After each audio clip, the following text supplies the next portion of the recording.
Good morning student. शुरू करते हैं आज की क्लास। आप साख पत्र समझ रहे थे। अभी तक आपने प्रतिज्ञा पत्र, विनिमय विपत्र और चेक के बारे में समझा। आज कुछ और साख पत्रों के बारे में समझते हैं। तो सबसे पहले समझते हैं हुंडी। हुंडी किसे कहते हैं? हुंडी एक साख पत्र है और हुंडी प्राचीन काल से भारत में प्रचलित है। हुंडी विनिमय विपत्रों की भांति होती है, लेकिन बस हुंडी पर विनिमय साध्य विलेख अधिनियम 1881 लागू नहीं होता। ये विनिमय पत्रों की तरह ही होती है और हुंडी को भारतीय भाषा में लिखा जाता है। अधिकांश हिंदी भाषा या मुड़िया भाषा में लिखा जाता है। हुंडी शब्द की उत्पत्ति संस्कृत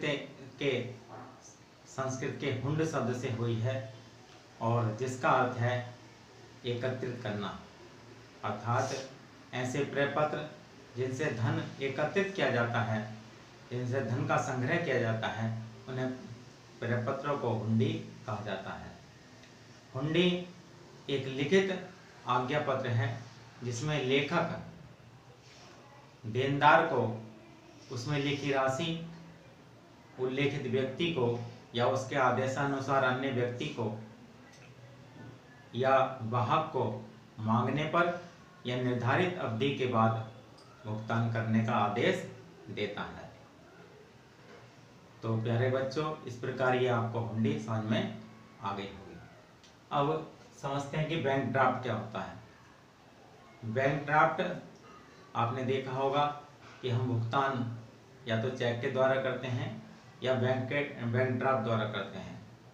चेक खातेदार द्वारा बैंक पर लिखा जाता है और उसमें भुगतान का आदेश दिया जाता है, लेकिन बैंक ड्राफ्ट किसी बैंक की एक शाखा द्वारा दूसरी शाखा पर लिखा जाता है। किसी बैंक की एक शाखा उसी बैंक की दूसरी शाखा पर जो प्रपत्र लिखती है, जिसमें भुगतान करने का आदेश दिया जाता है। इस प्रकार बैंक ड्राफ्ट एक ऐसा लिखित साख पत्र है जो किसी बैंक की एक शाखा द्वारा दूसरी शाखा पर निश्चित धनराशि उसमें उल्लेखित व्यक्ति को करने का आदेश दिया जाता है।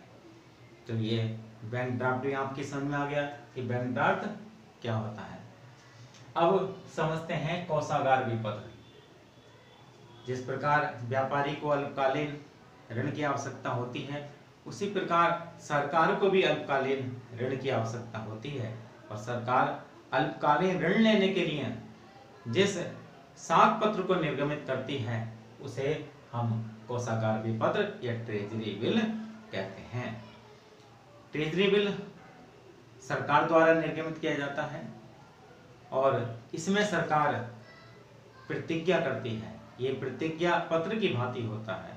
इसमें सरकार उसमें लिखी राशि का भुगतान करने की प्रतिज्ञा करती है। इसका विक्रय केंद्रीय बैंकों द्वारा किया जाता है। अब समझते हैं यात्री चेक। सभी यात्रा करने जाते हैं, आप भी जाते हैं, हम भी जाते हैं, और जब यात्रा करने जाते हैं तो फ्री में तो यात्रा होती नहीं है, पैसा लेकर जाते हैं। अब पैसा ले जाने में जोखिम भी होता है, तो बैंक एक ऐसे चेक की सुविधा प्रदान करती है कि जिसको हम ले जाकर उसी बैंक की शाखा से रुपया प्राप्त कर सकते हैं। तो इस प्रकार चेक, यात्री चेक एक ऐसे चेक हैं जो यात्रा में हमारी मदद करते हैं, हमारी सहायता करते हैं। इसमें हम बैंक में जाकर रुपया जमा करके आवश्यकता अनुसार बैंक से यात्री चेक निर्गमित करा लेते हैं और जहां हमें जाना होता है उस जगह उसी बैंक की शाखा से इन यात्री चेकों का भुगतान हमें प्राप्त हो जाता है। अब साख प्रमाण पत्र क्या है? साख प्रमाण पत्र किसी व्यक्ति, संस्था या बैंक द्वारा किसी अन्य व्यक्ति की साख का उत्तरदायित्व लेना है।